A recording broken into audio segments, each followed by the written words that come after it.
Des années après les avoir abandonnés, un PDG millionnaire pleure en voyant un père célibataire et ses filles jumelles lors d'une réunion inattendue. Avant de commencer, créons une vague de positivité, commentez un mot qui décrit ce que vous ressentez aujourd'hui. Le siège en cuir de la Tesla était froid contre le dos de Samantha Cross alors qu'elle fixait le contrat d'1 million de dollars posé sur ses genoux. À 32 ans, elle dirigeait des conseils d'administration avec la même intensité qui avait bâti son empire à partir de rien. Mais aujourd'hui, coincée dans un embouteillage sur la 5e avenue, quelque chose la fit lever les yeux des colonnes infinies de chiffres. À travers la vitre teintée, Central Park s'étendait comme une oasis verte dans la jungle de béton. Ses yeux, entraînés à repérer opportunité et chaos, aperçurent un mouvement sur un banc familier. Un homme y était assis, poussant une poussette d'une main tandis que deux filles blondes identiques couraient après des pigeons à proximité. Un souffle lui manqua. David Miller. Même à cette distance, elle reconnaissait la douce inclinaison de ses épaules, la façon dont il passait ses doigts dans ses cheveux foncés lorsqu'il se concentrait.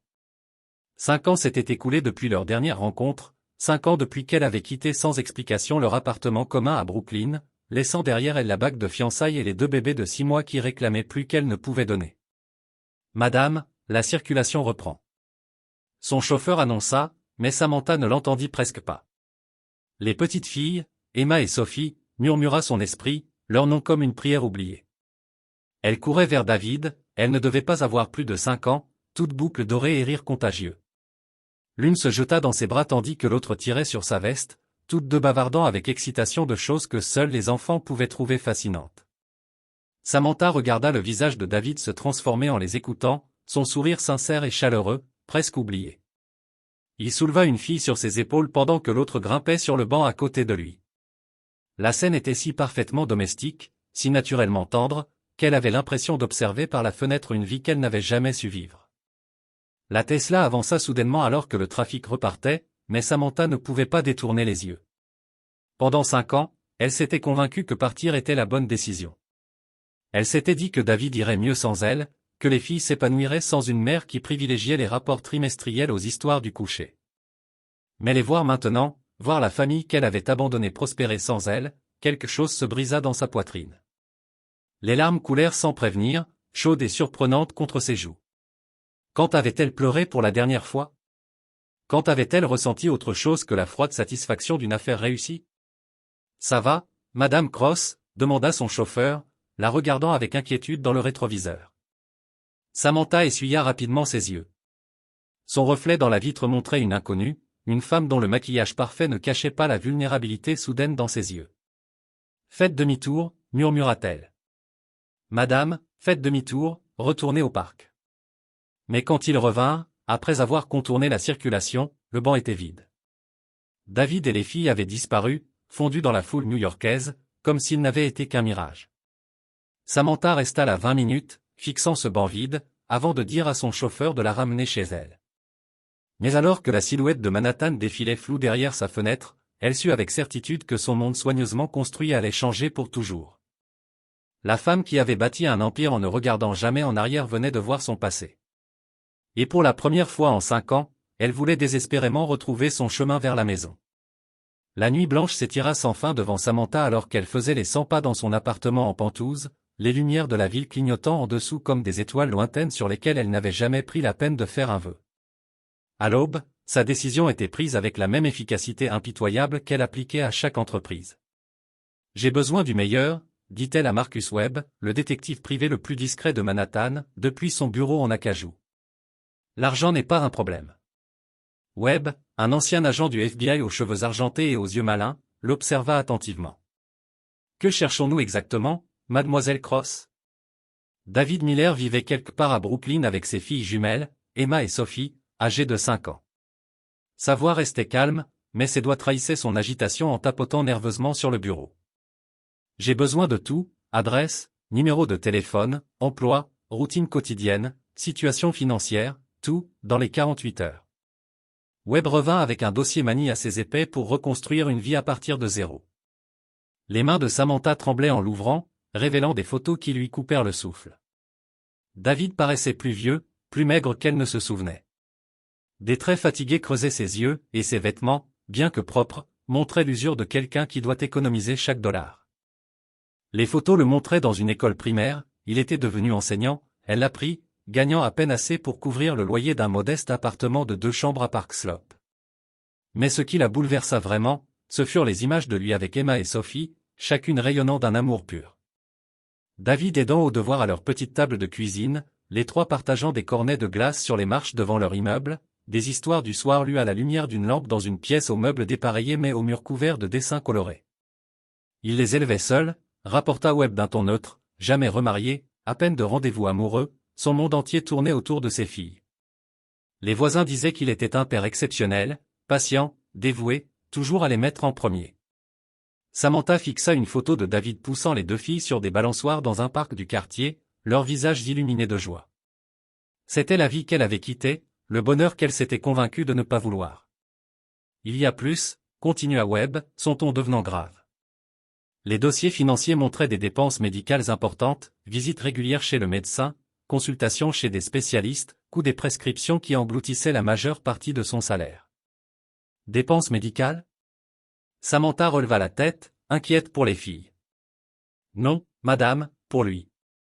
Le dossier contenait l'adresse de David, son numéro de téléphone, son emploi du temps de travail, et même l'itinéraire qu'il empruntait en accompagnant les filles à l'école chaque matin. Tout ce dont elle avait besoin pour réintégrer leur vie, si elle trouvait le courage. Cette nuit-là, Samantha s'assit dans son salon immaculé, entourée de récompenses et distinctions qui lui semblaient soudain vaines. Tenant le numéro de David comme une bouée de sauvetage vers un monde qu'elle avait abandonné mais qu'elle n'avait jamais cessé d'aimer.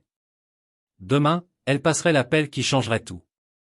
Samantha fixa son téléphone pendant 3 heures avant de finalement composer le numéro, ses mains tremblant tellement qu'elle dut redialer 2 fois. Chaque tentative ratée lui semblait une nouvelle petite trahison du courage qu'elle s'efforçait d'invoquer.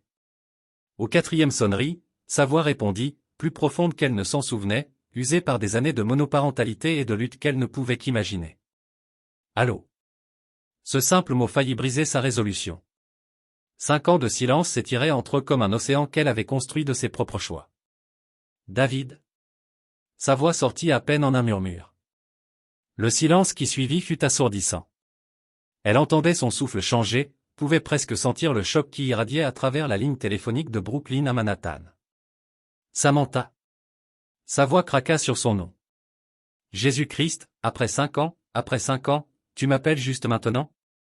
David, s'il te plaît. Tu as la moindre idée de ce que tu nous as fait ? De ce que tu m'as fait ? La douleur dans sa voix la transperça comme du verre. Tu as disparu, Samantha. Pas une note, pas d'explication, rien. Je suis rentré du travail, et tu étais parti. Les filles avaient 6 mois et pleuraient pendant des heures parce que leur mère avait disparu dans la nature. Les larmes coulèrent sur son visage alors qu'elle pressait le téléphone contre son oreille, comme si la proximité pouvait combler le gouffre de douleur entre eux. Je sais que je t'ai blessé. Je sais qu'il n'y a aucune excuse. Putain, il n'y en a aucune. Sa voix se brisa.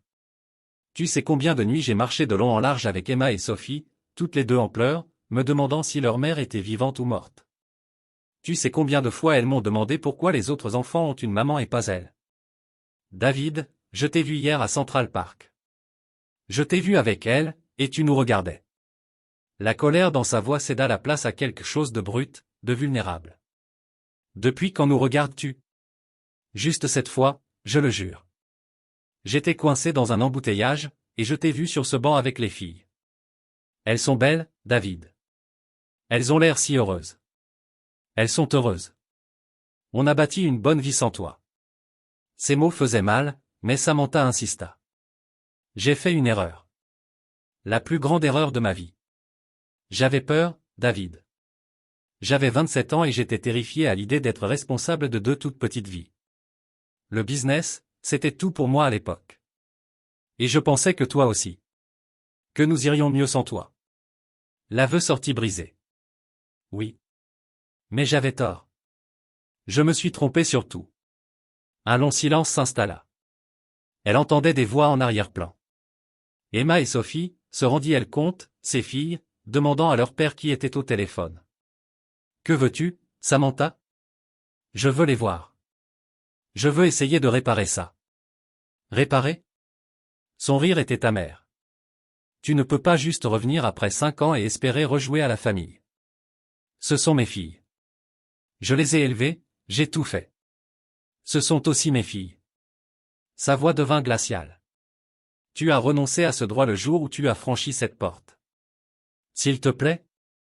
Elle suppliait maintenant, abandonnant tout contrôle. Laisse-moi juste les rencontrer. Laisse-moi essayer d'expliquer. Expliquer quoi? Que leur mère est une femme carriériste égoïste qui les a abandonnées quand elles étaient bébés. L'accusation planait comme une lame dans l'air.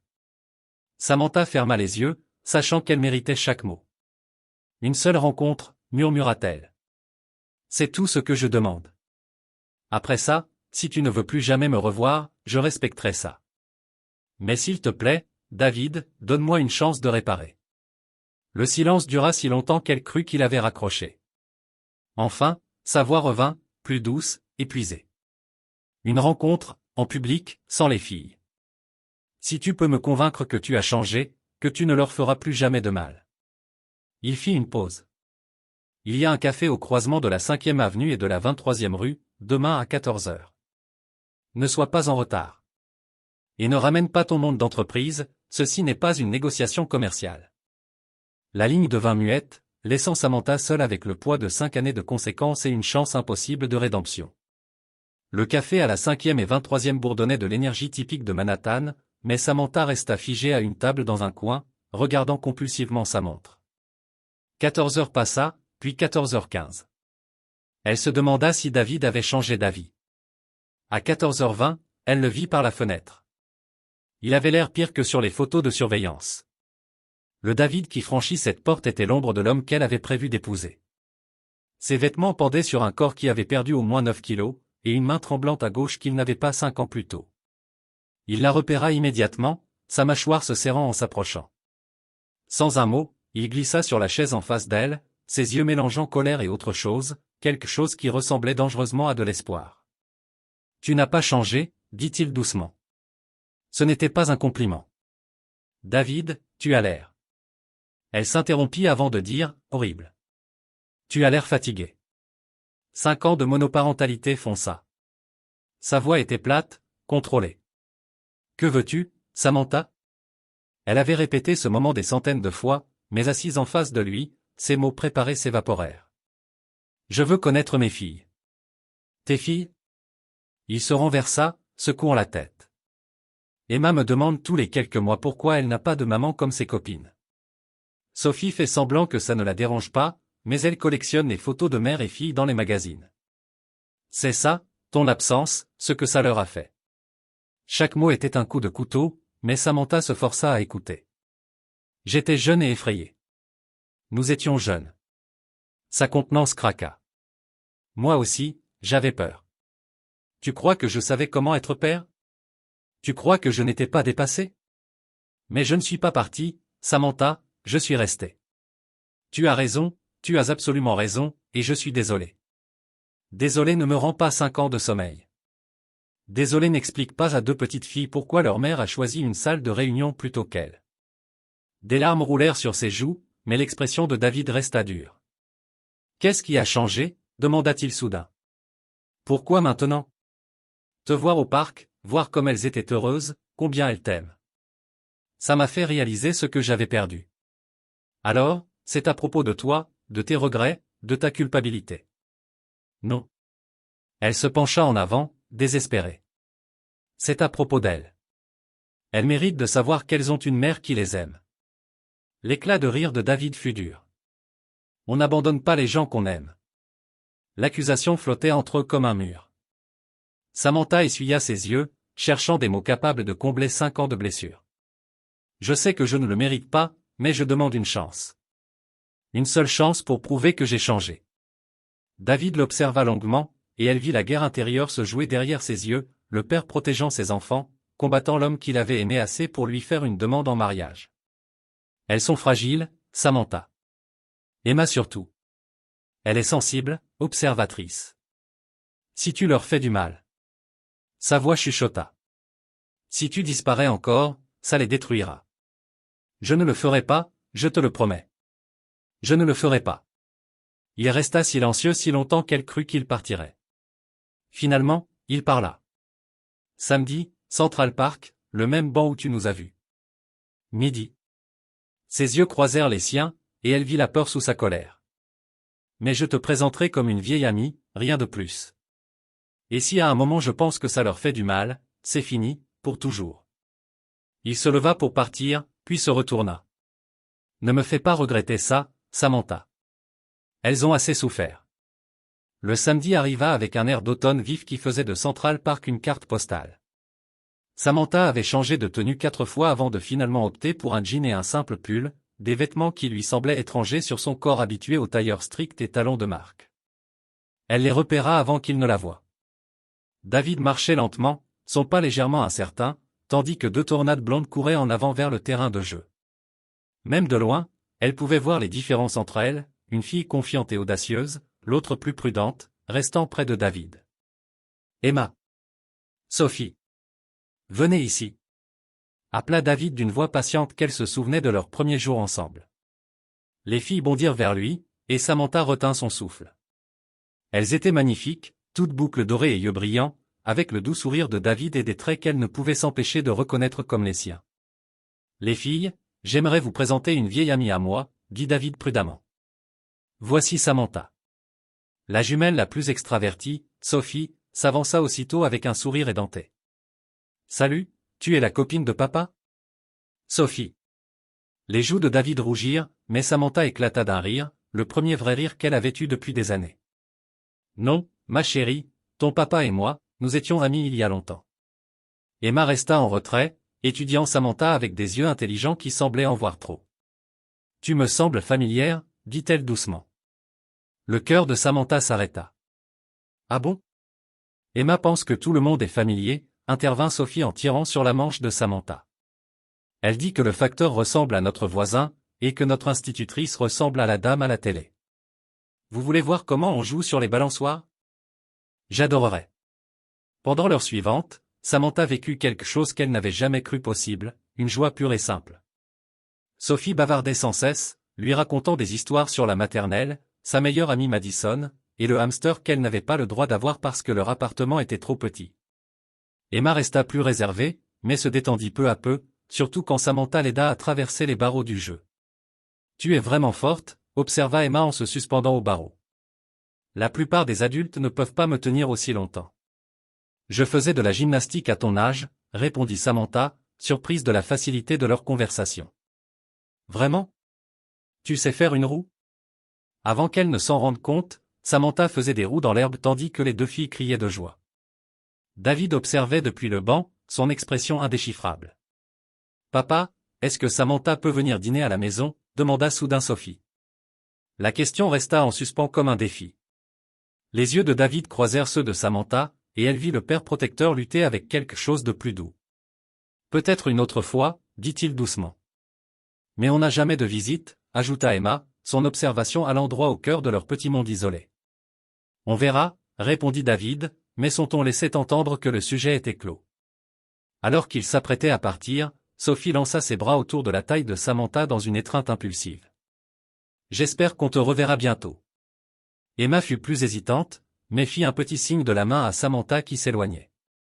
Samantha ressentit quelque chose qu'elle n'avait pas éprouvé depuis 5 ans, de l'espoir, mêlé à un amour immense pour 2 petites filles qui lui étaient étrangères et qui pourtant lui donnaient l'impression de revenir chez elle. Derrière elle, elle entendit Sophie demander à David. Pourquoi ton visage avait l'air triste quand tu regardais la jolie dame? La question accompagna Samantha tout le chemin de retour jusqu'à Manhattan.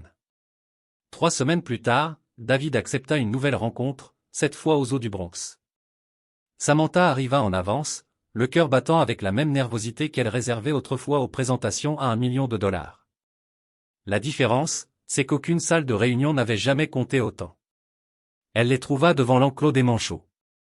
Emma pressait contre la vitre tandis que Sophie sautillait d'excitation à côté de son père. Ce jour-là, David avait particulièrement l'air pâle, et elle remarqua qu'il serrait la rambarde plus fort que nécessaire. Samantha, s'écria Sophie en la repérant la première, courant vers elle avec son enthousiasme habituel. Regarde, les manchots font la fête. Emma arriva plus lentement mais sourit en la voyant. On est là depuis 1 heure, papa avait besoin de beaucoup s'asseoir. Cette remarque anodine fit regarder Samantha David avec inquiétude, mais il évita son regard. On devrait voir les lions après? suggéra Samantha. Oui. Sophie attrapa sa main sans hésiter. Mais il faut qu'on marche doucement parce que papa se fatigue vite maintenant. Ces mots innocents frappèrent Samantha comme un coup physique. Emma hocha la tête d'un air sérieux, clairement habituée à composer avec les limites de leur père. Le docteur dit que les muscles de papa ne fonctionnent pas comme ceux des autres, expliqua Emma avec la précision clinique d'un enfant qui a trop entendu d'explications médicales. C'est pour ça qu'il prend ces grosses pilules qui ont un goût dégueulasse. Emma prévint David doucement, mais sa fille continua avec l'honnêteté brutale de l'enfance. Les pilules coûtent très cher. J'ai entendu papa au téléphone dire, notre compte en banque est triste parce que les médicaments sont chers. Sophie hocha gravement la tête. C'est pour ça qu'on ne peut pas avoir de hamster, et pourquoi on mange souvent des macaronis au fromage. Samantha sentit le sol se dérober sous ses pieds. David est malade. Sérieusement malade. Et il lutte pour payer son traitement tout en élevant seul 2 petites filles. Le poids de son abandon la submergea avec une force nouvelle. On peut voir les singes maintenant, demanda Sophie, inconsciente de la bombe qu'elle venait de lâcher. Bien sûr, ma chérie, parvint à dire Samantha, la voix à peine stable alors qu'il marchait lentement, respectant le rythme prudent de David. Samantha le regarda avec de nouveaux yeux, le tremblement dans ses mains, la façon dont il s'appuyait contre les enclos, la précaution de ses mouvements. Comment avait-elle pu ne pas le remarquer lors de leur rencontre tendue au café? Combien de temps avait-il combattu cette bataille seul? Dans la maison des singes, les filles étaient collées à la vitre d'observation, riant des pitreries des primates. David s'affaissa sur un banc proche, et Samantha saisit le moment. « David, dit-elle doucement en s'asseyant à côté de lui, qu'est-ce que tu as? Médicalement, je veux dire. Sa mâchoire se serra. Ce ne sont pas tes affaires. Ce sont mes filles. Te voir souffrir me concerne absolument. Ce sont tes filles. Sa voix était dure malgré sa faiblesse. Depuis quand? Depuis qu'elles sont nées. Que j'ai eu le courage de les reconnaître ou non. Elle soutint son regard en colère avec fermeté. Quel est le diagnostic? Il resta silencieux si longtemps qu'elle crut qu'il ne répondrait pas. Enfin, il parla d'une voix à peine audible. Dystrophie musculaire progressive à début adulte, disent les médecins. J'ai peut-être 10 bonnes années devant moi, avant que... Il n'acheva pas la phrase. Le souffle de Samantha se bloqua. David, mon Dieu, depuis combien de temps tu le sais? 2 ans. Ça a commencé par une faiblesse musculaire, des tremblements. Je pensais que c'était le stress de la monoparentalité. Son rire était amer. En fait, le stress ne cause pas une maladie musculaire dégénérative. Et les traitements? Il y a une thérapie expérimentale, une thérapie génique. Thérapie, essais cliniques, nouveaux médicaments, mais l'assurance ne couvre pas les traitements expérimentaux, et même avec le salaire d'institutrice, il haussa les épaules, impuissant. Combien, Samantha? Combien coûte le traitement? Peu importe, je ne peux pas me le permettre. Alors, combien? David la regarda, et elle vit la défaite dans ses yeux. 15 000 $ par mois, au minimum. Ça peut être plus selon ma réaction au traitement. 15 000 $. Elle dépensait plus que ça certains mois pour des dîners d'affaires. La solution était si simple qu'elle en avait le vertige. Papa. Appela Sophie depuis l'enclos. Viens voir, ce singe ressemble à Monsieur Peterson, notre voisin. David se leva avec peine, et Samantha le regarda forcer un sourire pour ses filles, leurs filles, même si son corps le trahissait à chaque mouvement. Il faudrait bientôt rentrer à la maison, dit-il aux filles. Papa est fatigué. Est-ce que Samantha peut nous accompagner jusqu'au métro? Demanda Emma. Elle te fait plus sourire, observa Emma, avec la clarté innocente d'un enfant. Ces mots restèrent suspendus entre eux. David souriait davantage quand elle était là. Samantha l'avait aussi remarqué, malgré tout, malgré les années de douleur et de colère, il restait quelque chose entre eux, quelque chose pour lequel il valait la peine de se battre. En marchant vers le métro, Samantha prit une décision qui allait encore tout changer. Samantha ne dormit pas pendant 3 jours après la visite aux zoo. La révélation de David la hantait. Elle avait bâti une fortune en prenant des risques calculés, mais ceci semblait différent, plus personnel que n'importe quelle affaire qu'elle ait jamais négociée. Mardi soir, elle le trouva devant l'école élémentaire des filles. Les parents étaient regroupés en petits groupes, mais David était seul, assis sur un banc, l'air épuisé. Les autres mères lui adressaient des sourires compatissants, manifestement conscients de son état. « Il faut qu'on parle », dit Samantha en s'approchant directement. Il leva les yeux, surpris. « Samantha, que fais-tu ici ? » « À propos de ton traitement, à propos des 15 000 $ par mois que tu ne peux pas te permettre alors que tu meurs doucement. » « Baisse la voix », chuchota-t-il en regardant autour, vers les autres parents. « Ce n'est pas l'endroit. »« Alors où ? » ?»« David, quand arrêteras-tu d'être trop fier pour me laisser aider ?» Les portes de l'école s'ouvrirent et une foule d'enfants se précipita. Emma et Sophie les repérèrent immédiatement, leurs visages s'illuminant de surprise et de joie. « Papa, pourquoi tu ne nous as pas dit qu'elle venait ?» Sophie sautillait entre eux, excitée. « C'est une visite surprise, » dit Samantha avec assurance. « Je voulais vous raccompagner à la maison et parler à ton papa de quelque chose d'important. » Pendant la marche de 6 pâtés de maison jusqu'à leur appartement, les filles bavardaient de leur journée tandis que David restait volontairement silencieux. Samantha vit leur immeuble, une structure modeste d'avant-guerre qui avait connu de meilleurs jours, et ressentit un nouveau pincement de culpabilité. C'est à ça que son choix les avait réduits. « Vous pouvez jouer un peu dans votre chambre ?» demanda David une fois à l'intérieur de leur petit appartement. « Samantha et moi devons parler. » L'appartement était minuscule, mais impeccablement propre. Des dessins d'enfants couvraient le réfrigérateur, les devoirs étaient soigneusement empilés sur la table de la cuisine, et tout témoignait d'un père qui faisait de son mieux avec des ressources limitées. « Je sais ce que tu vas dire », commença David dès que la porte de la chambre des filles se referma. Et la réponse est non. Tu n'as pas entendu mon offre. Je n'ai pas besoin de l'entendre. Tu veux jeter de l'argent sur le problème, parce que c'est ce que tu fais. Mais je ne serai pas ta charité, Samantha. Je ne te devrai rien. Ce n'est pas de la charité. Sa voix monta, puis retomba quand elle se souvint que les filles pouvaient entendre. Il s'agit d'Emma et Sophie, de leur père vivant et en bonne santé, non ? Ne t'avise pas d'utiliser mes filles pour me manipuler. Nos filles, corrigea-t-elle. Je ne manipule personne. Je propose de payer ton traitement parce que c'est la bonne chose à faire.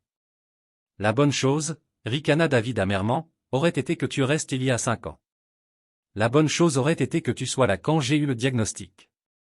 Quand j'ai passé des nuits terrifiées, me demandant ce qu'il adviendrait d'elle si je mourais. L'accusation fit mouche, mais Samantha insista.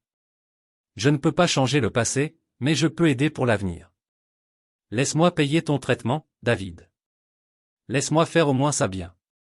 Et après ? Tu disparais encore ? Quand tu t'ennuies. Quand être une famille devient trop compliqué pour ton style de vie corporate. Je ne pars nulle part. Tu as déjà dit ça. La nuit où tu m'as fait ta demande en mariage. Tu avais dit qu'on construirait une vie ensemble. Le matin où les filles sont nées, tu les as prises dans tes bras et promis que rien ne leur ferait jamais de mal. Tes mots ne veulent plus rien dire pour moi. Chaque accusation était justifiée, chaque blessure auto-infligée. Samantha n'avait aucune défense, sauf la vérité. J'étais différente alors, effrayée, égoïste, complètement incapable de faire face à la réalité de la parentalité. Mais te voir avec elle, voir l'incroyable père que tu es devenu, voir ce que j'ai failli perdre. Elle prit une profonde inspiration tremblante. Je ne suis plus la même personne qui est sortie par cette porte. Prouve-le. Comment ? Reste. Pas seulement pour les visites aux zoos ou les rencontres au terrain de jeu, reste et aide-moi à les élever. Sois leur mère, pas seulement leur riche bienfaitrice. Le défi flottait entre eux comme un gant lancé au sol. Tout ce qu'elle avait construit, toute son identité de femme d'affaires puissante, allait devoir être réorganisé autour de 2 petites filles qui la connaissaient à peine. Si je fais ça, dit-elle prudemment. Si je m'engage à être leur mère, tu me laisses payer ton traitement. Pas d'argument, pas de fierté blessée. Ça devient un partenariat. David la regarda longuement. Du salon venait le son démalisant à Sophie, une routine qui témoignait de nombreuses nuits où il avait été trop fatigué pour raconter lui-même les histoires du soir.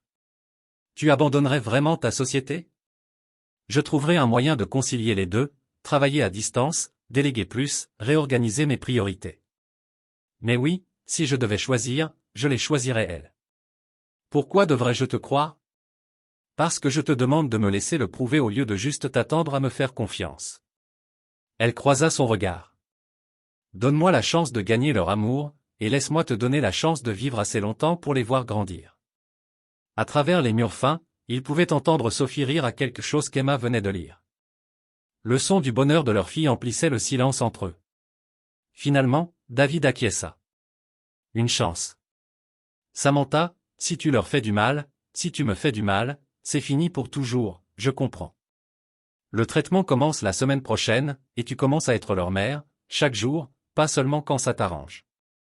En partant ce soir-là, Samantha réalisa qu'elle venait de prendre le plus grand engagement de sa vie, pas envers un contrat commercial ou une fusion d'entreprise, mais envers deux petites filles qui méritaient une mère qui ne les quitterait plus jamais. La réunion d'urgence du conseil d'administration fut convoquée à 6 heures précises du matin.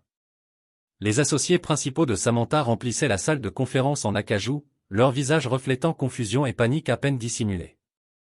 En 15 ans à bâtir Cross Industries, passant d'un petit cabinet de conseil à un empire de plusieurs milliards de dollars, elle n'avait jamais convoqué une réunion comme celle-ci. Mesdames et messieurs, commença Samantha debout à la tête de la table qu'elle dirigeait depuis plus d'une décennie. À compter de maintenant, je me retire des opérations quotidiennes. La salle éclata. Richard Steinberg, son associé le plus ancien, avait l'air d'avoir entendu l'annonce de la faillite de l'entreprise. Samantha, de quoi parles-tu? L'accord Morrison se conclut la semaine prochaine. L'expansion à Singapour se fera comme prévu sous ta direction compétente. Je ne quitte pas la société, j'en restructure simplement mon rôle. Pour combien de temps? Demanda Maria Santos, la directrice financière. Indéfiniment. Le silence qui suivit fut assourdissant. Ces personnes avaient bâti leur carrière sur sa détermination implacable, son obsession unique pour la croissance et le profit. La femme qui avait travaillé 18 heures par jour, qui n'avait jamais pris de vacances de plus de 3 jours, se retirait effectivement de tout ce qu'elle avait construit. Est-ce un problème de santé? Demanda Richard doucement. On peut dire ça, répondit Samantha avec une voix adoucie, mais pas le mien. En quelques heures, la nouvelle fuita. L'après-midi, les blocs financiers spéculaient sur des tentatives de prise de contrôle hostile et une instabilité d'entreprise. Son téléphone vibrait sans arrêt, appels d'investisseurs, journalistes, collègues inquiets. Elle les ignora tous. À la place, elle resta dans un appartement exigu de Park Slope, regardant David faire sa valise pour sa première série de traitements expérimentaux.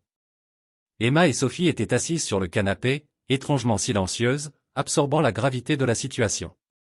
Le traitement dure 3 jours, expliqua David pour la 3e fois. Samantha restera avec vous pendant mon absence. Est-ce que le médicament va te guérir, papa? Demanda Emma d'une voix faible. Les médecins l'espèrent, ma chérie. Sophie, toujours optimiste, s'illumina. Et Samantha nous fera des pancakes, comme toi. On va apprendre à faire des pancakes ensemble, promit Samantha, bien qu'elle n'en ait jamais fait de sa vie. Après le départ de David pour l'hôpital, la réalité de sa décision la frappa de plein fouet. Elle était seule avec 2 filles de 5 ans qui la connaissaient à peine, dans un appartement de la taille de son dressing, sans personnel, sans assistante, et sans la moindre idée de comment gérer le travail le plus important qu'elle ait jamais eu. Le premier désastre arriva au dîner. Elle avait commandé de la nourriture thaï, oubliant que les goûts des enfants différaient largement de ceux des adultes sophistiqués. Sophie prit une bouchée de pad thaï et fit une grimace comme si elle avait été empoisonnée. « C'est trop épicé », hurla-t-elle. « Papa fait toujours des macaronis au fromage. »« Je ne sais pas faire des macaronis au fromage », avoua Samantha, se sentant plus impuissante que lors d'une négociation au conseil d'administration. « Avec la boîte, » dit Emma d'un ton pragmatique. La boîte bleue, la poudre orange. Les 2 heures suivantes furent un cours accéléré de la réalité domestique, les macaronis brûlés furent raclés de la casserole, le bain se transforma en inondation qui trempa le sol de la salle de bain, les histoires du soir demandèrent des voix et des effets sonores qu'elle n'avait jamais pratiqués. Emma pleura après son père, Sophie fit un cauchemar et se glissa dans le lit improvisé de Samantha sur le canapé. Minuit sonna. Les 2 filles enfin endormies, Samantha resta assise dans le petit salon, entourée des vestiges de sa première journée en tant que mère. Son téléphone affichait 47 appels manqués et des centaines de mails non lus. Le monde des affaires était en crise, exigeant son attention. Elle éteignit son téléphone pour la première fois en 15 ans. Quelque chose comptait plus que le travail, 2 petites filles qui avaient besoin d'elle, d'une présence fiable, d'une mère qu'elle n'avait jamais appris à être. C'était terrifiant. C'était écrasant. C'était exactement là où elle devait être. Le 3e jour sans David mit Samantha face à la routine matinale infernale. Emma se tenait dans la cuisine, portant une seule chaussette, les cheveux en désordre comme un nid d'oiseau, tandis que Sophie était assise à la table en pyjama, enlevant méthodiquement des guimauves de ses céréales. « Nous allons être en retard à l'école », annonça Samantha en regardant sa montre avec la même anxiété qu'elle réservait autrefois aux réunions du conseil. « Papa me fait toujours des tresses », dit Emma en brandissant une brosse à cheveux comme si c'était un objet inconnu. « Je ne sais pas faire des tresses. » YouTube, suggéra Emma avec la sagesse de la génération digitale. 20 minutes et 3 tentatives ratées plus tard, les cheveux d'Emma étaient attachés en ce qui pouvait charitablement passer pour une queue de cheval. Sophie s'était habillée seule avec des leggings rayés, une robe à pois et des bottes de pluie, malgré le temps ensoleillé. « C'est ça que tu veux mettre ?» demanda Samantha diplomatiquement.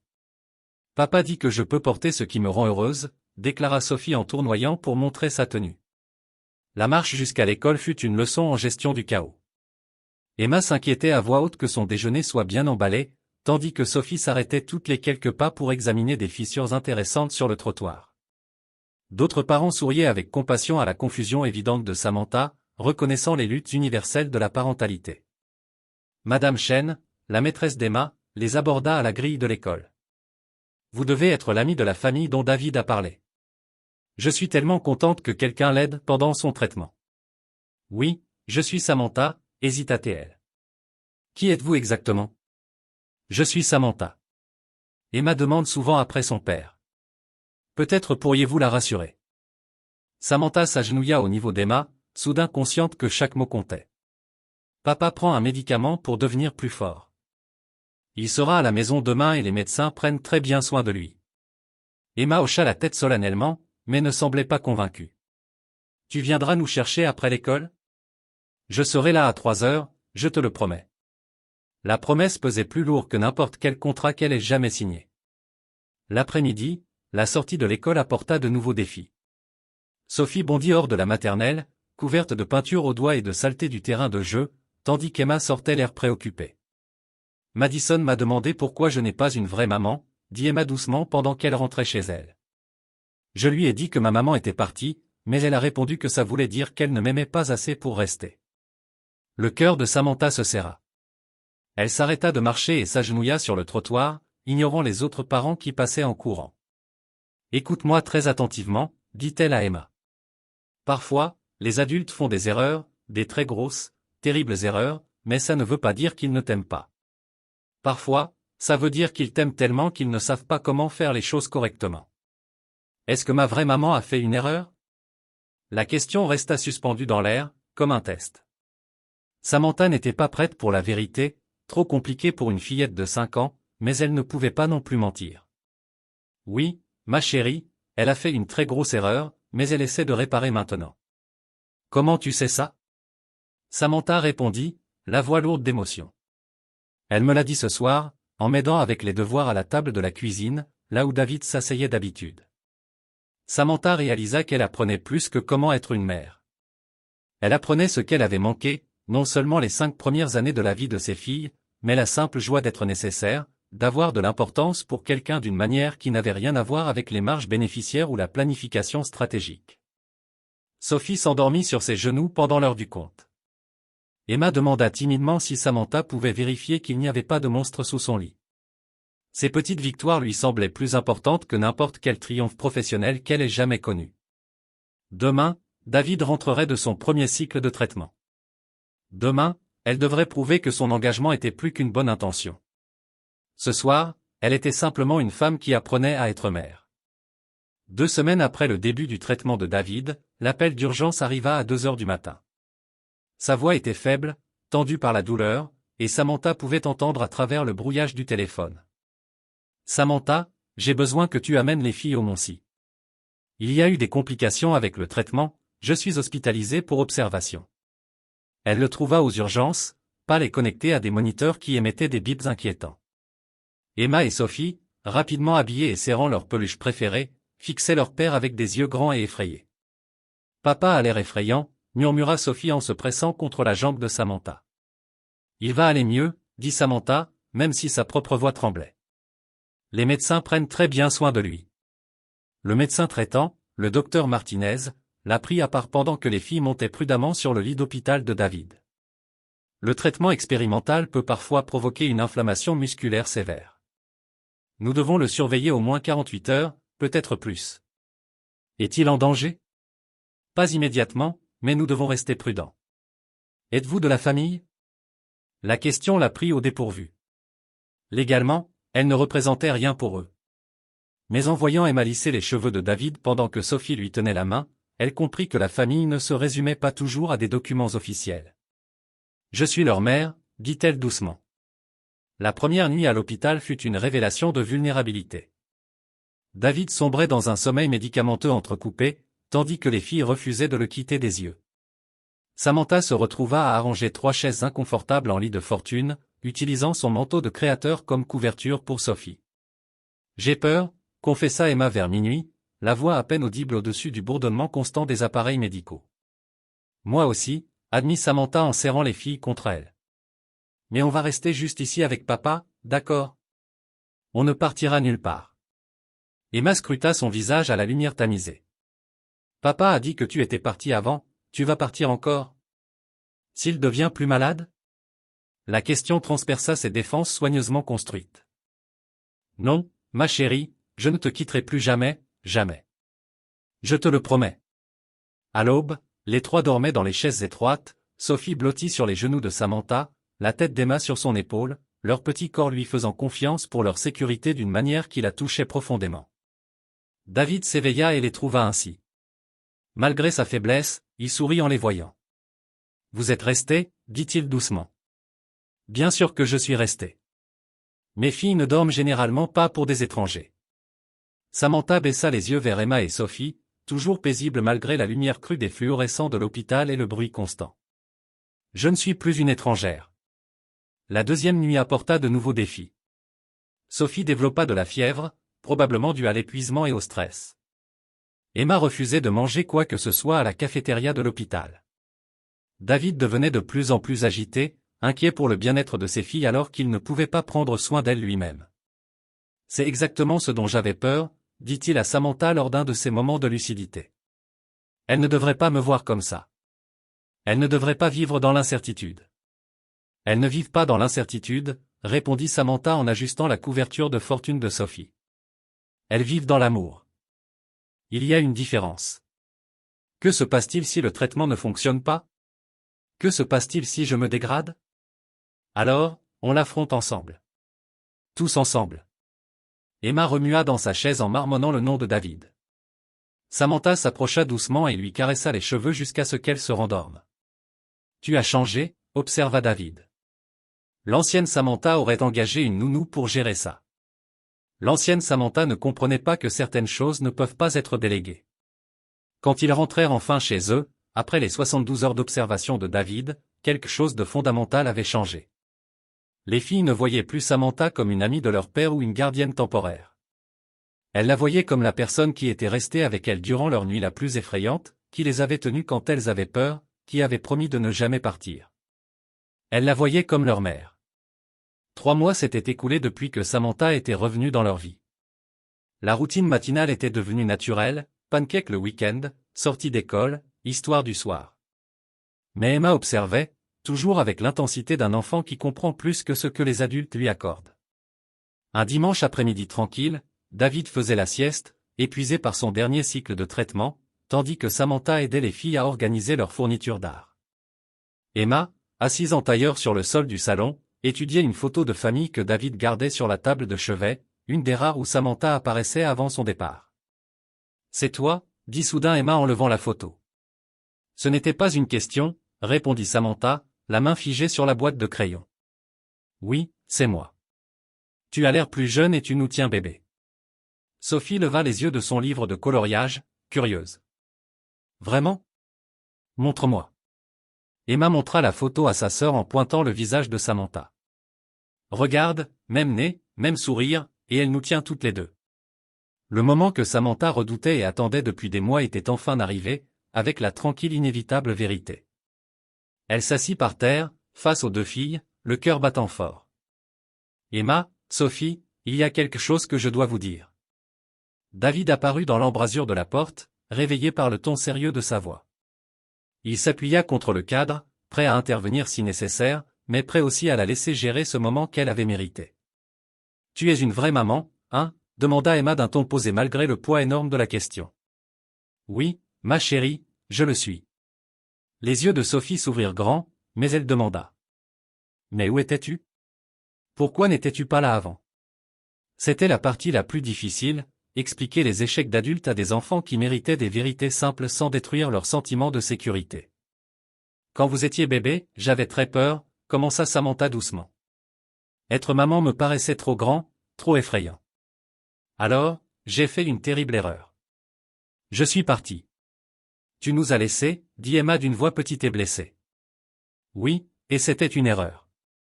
C'était la pire chose que j'ai jamais faite. Mais tu es revenue, dit Sophie, s'approchant de Samantha avec ce pardon naturel qui venait de son cœur généreux. Je suis revenue parce que j'ai compris que la peur n'est pas une bonne raison de quitter les gens qu'on aime. Je suis revenue parce que je voulais être votre maman, mais la bonne maman, cette fois. Emma n'était pas si facilement satisfaite. Et si tu as peur encore? Et si tu repars? La question resta suspendue dans l'air comme un défi. David observait depuis l'embrasure de la porte, et Samantha sentait sa tension. C'était le vrai test, celui qui comptait le plus. Pas seulement la convaincre de son engagement, mais gagner la confiance de deux petites filles qui avaient toutes les raisons de protéger leur cœur. « Je comprends pourquoi tu t'inquiètes, » dit Samantha. « J'ai brisé ta confiance avant même que tu sois assez grande pour comprendre ce que signifie la confiance, mais je te promets ceci, je ne te quitterai plus jamais, même si j'ai peur, même si les choses deviennent difficiles, je serai toujours là. » « Comment savons-nous que tu es sincère ?» demanda Emma, laissant transparaître le pragmatisme de sa mère. Samantha pensa à toutes les façons dont les adultes font des promesses aux enfants, des assurances vides, un amour conditionnel, de bonnes intentions qui s'effacent quand la vie devient compliquée. Au lieu de cela, elle offrit la seule chose qui comptait vraiment. « Parce que je t'aime plus que tout au monde, plus que mon travail, plus que le confort, plus que la sécurité. Je t'aime assez pour rester, même quand rester fait peur. » Sophie se jeta dans les bras de Samantha avec l'acceptation entière d'un enfant qui a décidé de faire confiance à nouveau. Emma hésita plus longtemps, observant le visage de Samantha avec des yeux trop vieux pour son âge. Enfin, elle posa la question qui brisa le cœur de Samantha. « Est-ce que je peux t'appeler maman? »« J'adorerais ça plus que tout, » murmura Samantha, les larmes coulant sur son visage. Emma s'installa enfin doucement dans ses bras. Depuis l'embrasure de la porte, David s'essuya les yeux. La famille qu'il avait essayé de tenir seule était enfin vraiment complète. Le mot « maman » ne vint pas facilement au début. Sophie l'utilisait librement, ravie d'avoir un titre pour Samantha qui correspondait à celui des mères de ses amis. Emma était plus prudente, testant le mot comme une nouvelle saveur qu'elle n'était pas sûre d'aimer. Mais la confiance grandit lentement, à travers de petits moments, quand Emma fit un cauchemar et appela Samantha plutôt que David, quand la poupée préférée de Sophie perdit un bras et qu'elle alla la chercher chez maman pour la réparer. Ces petites victoires furent plus importantes que n'importe quelle réussite en entreprise que Samantha avait jamais obtenue. La vraie percée arriva un après-midi pluvieux de mardi. David était à son rendez-vous de traitement hebdomadaire, et Samantha essayait d'aider avec les devoirs à la table de la cuisine, devenu leur quartier général familial. « Je n'y arrive pas !» lança Emma en laissant tomber son crayon, frustrée, les larmes menaçant de couler à cause d'une fiche de mathématiques conçue pour torturer les enfants de 6 ans. « Ce n'est pas grave, » dit Samantha en rapprochant sa chaise. « On va comprendre ensemble. Papa est meilleur en maths, papa est meilleur dans plein de choses, mais moi je suis là maintenant, et on va y arriver. » 20 minutes plus tard, Emma avait résolu les problèmes elle-même avec un minimum d'aide, son visage illuminé de fierté. « Je l'ai fait, maman, je l'ai fait. » Les mots glissèrent naturellement, sans gêne. Emma s'immobilisa, réalisant ce qu'elle venait de dire, mais Samantha sourit simplement. « Oui, tu l'as fait, je suis tellement fière de toi. » Ce soir-là, Samantha établit une nouvelle tradition, des crêpes au dîner quand quelqu'un avait passé une journée particulièrement réussie. Les filles riaient pendant qu'elle retournait les crêpes avec des succès plus ou moins assurés, et David riait de sa place à la table, ayant meilleure mine que depuis des mois. « Elles sont ratées !» annonça Sophie joyeusement, le sirop couvrant son visage. « Elles sont parfaites !» corrigea Emma en croisant le regard de Samantha avec un sourire. Plus tard, alors que Samantha les bordait dans leur lit superposé que David avait construit lui-même dans leur chambre commune, Emma lui prit la main. « Maman, es-tu contente d'être revenue ? » « Tous les jours, » répondit Samantha honnêtement. Plus tard, dans le salon, David s'assit sur leur canapé d'occasion, des factures médicales étalées sur la table basse. Le traitement expérimental fonctionnait, sa force revenait peu à peu, mais la pression financière restait énorme. J'ai trouvé un moyen de travailler plus souvent à distance, dit Samantha en s'asseyant à côté de lui. Je peux être là pour aller chercher les filles à l'école, les jours de maladie, pour tout ce qui est important. Tu n'as pas à sacrifier ta carrière pour nous. Je ne sacrifie rien, répondit David. Je choisis ce qui compte le plus. David la regarda, vraiment la regarda, et elle vit les derniers murs de sa résistance enfin s'effondrer. Ils t'aiment, dit-il doucement. Je les aime aussi, plus que je n'aurais jamais cru possible. Et nous, qu'est-ce qu'on est maintenant? C'était la question autour de laquelle ils avaient tourné pendant des mois. Samantha prit sa main, sentant les callosités des années de parentalité monoparentale. Nous sommes une famille, dit-elle simplement, aussi compliquée soit-elle, aussi non conventionnelle soit-elle. Nous sommes une famille? Es-tu sûr de ça? Demanda David pour la 3e fois alors que Samantha lui ajustait la cravate. 6 mois de traitement avaient redonné de la couleur à ses joues, même s'il se fatiguait encore facilement. Ce sont mes parents, David. Ils ont le droit de rencontrer leur petite fille. Le dîner chez Samantha, dans la maison de son enfance à Westchester, était soigneusement orchestré. Ses parents, Margaret et James Cross, avaient bâti leur propre fortune modeste dans l'immobilier, mais leur richesse semblait modeste comparée à ce que leur fille avait accompli. Ils avaient été choqués par son retrait soudain de la vie d'entreprise, déconcertés par son explication sur ses responsabilités familiales. Emma et Sophie étaient assises à l'arrière de la voiture de Samantha, vêtues de leurs plus beaux habits, un peu impressionnées à l'idée de rencontrer des grands-parents dont elles ignoraient jusque-là l'existence. « Est-ce qu'ils vont nous aimer ?» demanda Sophie en franchissant les grilles en fer du domaine. « Ils vont vous adorer », promit Samantha, même si son estomac se nouait de nervosité. Margaret Cross ouvrit la porte avec le sourire d'une hôtesse expérimentée, mais sa façade se fissura dès qu'elle vit les jumelles. 2 petits anges blonds la regardaient avec des yeux curieux, ces petites filles qu'elle rencontrait pour la première fois à 6 ans. « Oh là là !» murmura-t-elle en s'agenouillant à leur hauteur. « Vous êtes encore plus belle que sur les photos. » James Cross apparut derrière sa femme, son air sévère d'homme d'affaires fondant quand Emma lui tendit timidement un dessin qu'elle avait fait dans la voiture. « C'est pour toi, papy. » Le mot lui parut un coup physique. À 72 ans, il n'avait jamais pensé l'entendre un jour. Le dîner se transforma d'une affaire formelle en un joyeux chaos, les filles charmaient complètement leurs grands-parents. Sophie les régala d'histoires sur la maternelle, tandis qu'Emma observait tranquillement, s'adoucissant peu à peu envers ces nouveaux adultes qui accrochaient à chacune de ses paroles. « Papa était très malade », annonça Sophie au dessert, « mais maman est revenue et il va mieux. » Le regard de Margaret croisa celui de Samantha à travers la table.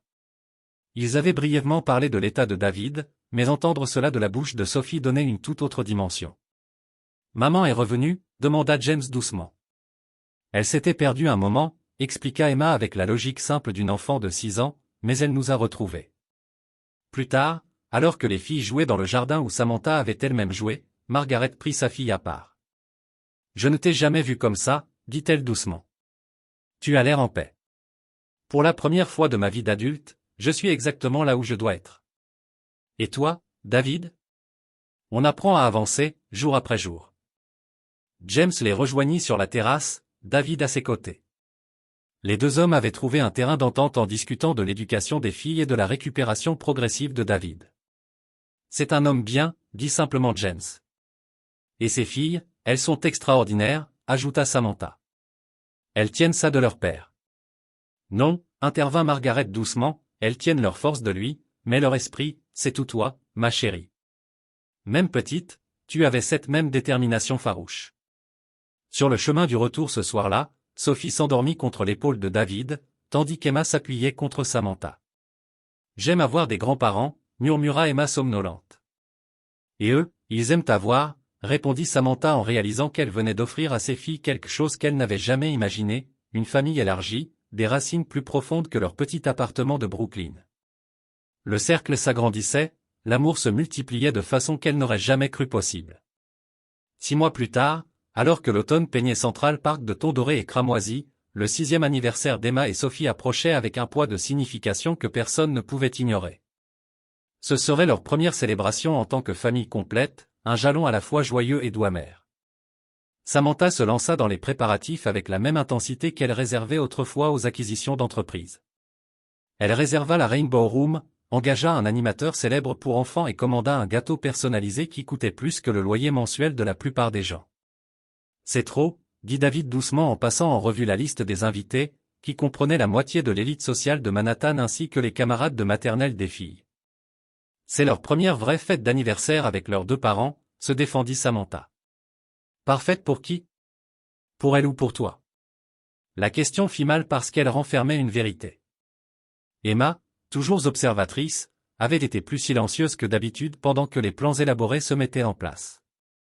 Sophie semblait excitée par la grandeur de l'événement, mais même elle demanda pourquoi il ne pouvait pas simplement avoir un gâteau à la maison, comme l'année dernière. 3 jours avant la fête, Emma grimpa sur les genoux de Samantha pendant leur temps de lecture du soir. « Maman, je peux te dire un secret? » « Bien sûr, mon cœur. Je ne veux pas une grande fête. Je veux juste toi, papa, Sophie, peut-être mamie et papy, et peut-être qu'on pourrait faire un pique-nique dans le parc où tu nous as vus pour la première fois. » La gorge de Samantha se serra. « Tu ne veux pas la Rainbow Room, le magicien, les balades à poney? » Emma secoua la tête solennellement. « Je veux juste qu'on soit ensemble, comme une vraie famille. » Cette nuit-là, après que les filles furent endormies, Samantha fit une douzaine d'appels pour annuler toutes les dispositions compliquées qu'elle avait prises. David la trouva sur le canapé, entouré des débris des préparatifs, semblant choqué. Que s'est-il passé? Emma veut un pique-nique, juste en famille. J'ai planifié mon fantasme de leur anniversaire parfait au lieu d'écouter ce qu'elle voulait vraiment. David s'assit à côté d'elle, l'attirant contre lui. La vieille Samantha n'aurait jamais changé de cap une fois qu'elle avait pris une décision. La vieille Samantha n'était pas très douée pour être mère. Le samedi matin se leva clair et vif. Central Park bourdonnait d'activités d'automne. Samantha étala des couvertures sur l'herbe près du banc où elle avait vu David avec les filles pour la première fois, presque un an auparavant. Margaret et James arrivèrent, les bras chargés de cadeaux simples et attentionnés, des fournitures d'art pour Emma, des blocs de construction pour Sophie, des livres qu'ils pourraient lire ensemble en famille. La célébration d'anniversaire fut d'une belle simplicité. Ils jouèrent à cache-cache derrière les arbres, nourrirent les canards au bassin et chantèrent joyeux anniversaire autour d'un gâteau au chocolat fait maison, légèrement penché mais goûtant l'amour. Faites un vœu, encouragea Samantha alors que les filles se penchaient sur leur gâteau partagé, 6 bougies vacillant dans la douce brise. Emma et Sophie échangèrent un regard, cette télépathie de jumelles développée au fil de leurs 6 ans, et soufflèrent les bougies à l'unisson parfait. « Qu'est-ce que vous avez souhaité ?» demanda Margaret. « Je ne peux pas le dire sinon ça ne se réalisera pas, » dit Sophie solennellement, mais ses yeux pétillaient de malice. Plus tard, alors qu'elle rangeait les restes du pique-nique, Emma tira la manche de Samantha. « Maman, je peux te dire mon vœu maintenant, parce qu'il s'est déjà réalisé. » « Ah oui? J'ai souhaité qu'on soit une vraie famille pour toujours. » « Et on l'est, non?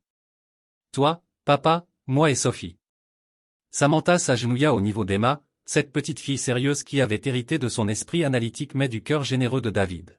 « Oui mon chéri, nous sommes une vraie famille, même si tu es parti avant, surtout parce que je suis revenu. Certaines familles naissent ensemble, d'autres se choisissent. Nous avons fait les deux. » Sophie lança ses bras autour des deux, les faisant presque tomber avec son enthousiasme. Le meilleur anniversaire de tous les temps. En rentrant à la maison dans la lumière déclinante de l'après-midi, David portait une Sophie endormie tandis qu'Emma tenait la main de Samantha. Ils passèrent devant le banc où tout avait commencé. Samantha s'arrêta, se souvenant de la femme brisée qui, un an plus tôt, était assise dans cette Tesla, regardant une vie qu'elle pensait ne jamais mériter. « Un sou pour tes pensées ?» demanda David. « Je pense aux secondes chances », répondit-elle. « Et à comment parfois, les plus beaux cadeaux sont ceux qu'on a failli jeter. » Emma serra sa main comme pour dire, « Tu es revenu vers nous, comme moi je suis revenu vers toi. » Le soleil couchant peignait le parc d'une lumière dorée alors qu'ils rentraient chez eux, une vraie famille, imparfaite, compliquée et absolument complète. Un an plus tard. Le soleil du samedi matin filtrait à travers les fenêtres de leur nouvel appartement, toujours à Brooklyn, mais plus grand désormais, avec des chambres séparées pour Emma et Sophie, et une cuisine où ils pouvaient tous cuisiner ensemble. Les sons du chaos domestique emplissaient l'air, David fredonnant faux en retournant des crêpes, Emma et Sophie se disputant amicalement sur le film à regarder plus tard, la cafetière gargouillant sa symphonie matinale familière. Samantha se tenait dans l'embrasure de la porte, encore en pyjama, regardant la scène avec l'émerveillement qui ne s'était jamais estompé, même après 15 mois de matins semblables.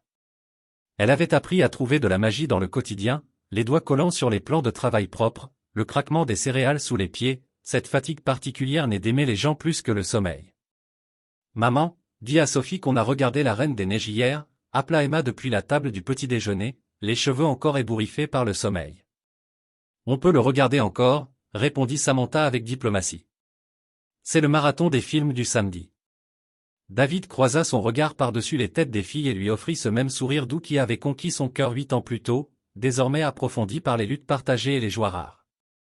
Son dernier bilan médical montrait une amélioration remarquable. Le traitement expérimental, désormais entièrement pris en charge et aux résultats constants, n'avait pas seulement stoppé la progression de la maladie, il avait en fait restauré une grande partie de sa force.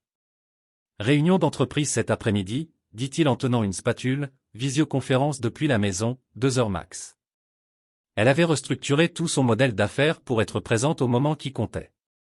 Cross Industries prospérait toujours sous sa direction stratégique, mais elle avait appris la différence entre être indispensable et être absente. On peut faire des cookies pendant que tu travailles, demanda Sophie, pleine d'espoir. Ceux avec les vermicelles colorées? Tant que tu ne brûles pas la cuisine, répondit Samantha, déclenchant des gloussements ravis. Ce furent des victoires qu'elle n'avait jamais pensé à mesurer, des cookies réussis, des devoirs faits sans pleurs, des histoires du soir qui finissaient par des bisous endormis plutôt que des crises. Sa définition du succès avait connu une révolution complète. L'après-midi imposa son propre rythme. Pendant que Samantha menait son appel professionnel depuis le bureau improvisé dans leur chambre, elle entendait David aider les filles dans leurs projets artistiques du week-end. À travers les murs fins, parvenaient des éclats de rire, des corrections douces et le chaos confortable d'une famille partageant le même espace sans avoir besoin de jouer un rôle. Les projections trimestrielles sont excellentes, déclara la voix de Richard à travers les haut-parleurs de son ordinateur pendant la réunion du conseil. Bien que nous pensions toujours que vous pourriez augmenter considérablement les bénéfices en revenant à plein temps. Je suis exactement là où je dois être, répondit Samantha en observant par la porte. Emma montrait à David un dessin de leur famille, 4 bonshommes allumettes se tenant la main sous un soleil jaune vif. Mes priorités ont changé, et elles ne changeront pas.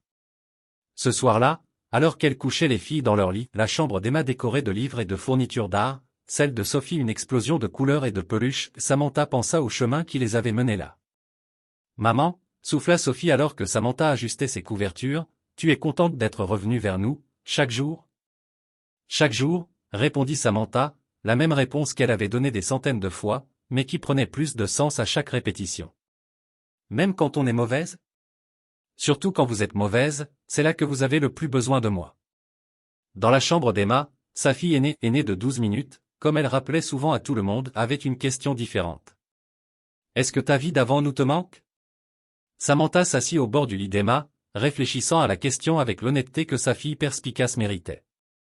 La sensation d'être importante dans les conseils d'administration me manque, dit-elle enfin.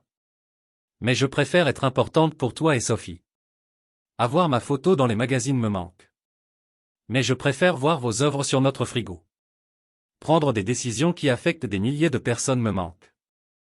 Mais je préfère faire des crêpes qui font sourire 2 petites filles. Emma hocha gravement la tête. Alors tu es heureuse. Je suis complète, répondit Samantha. Il y a une différence. Plus tard, assise sur le canapé avec David en regardant les informations du soir, Samantha ressentit la paix profonde qui vient de vivre une vie en accord avec ses valeurs les plus profondes.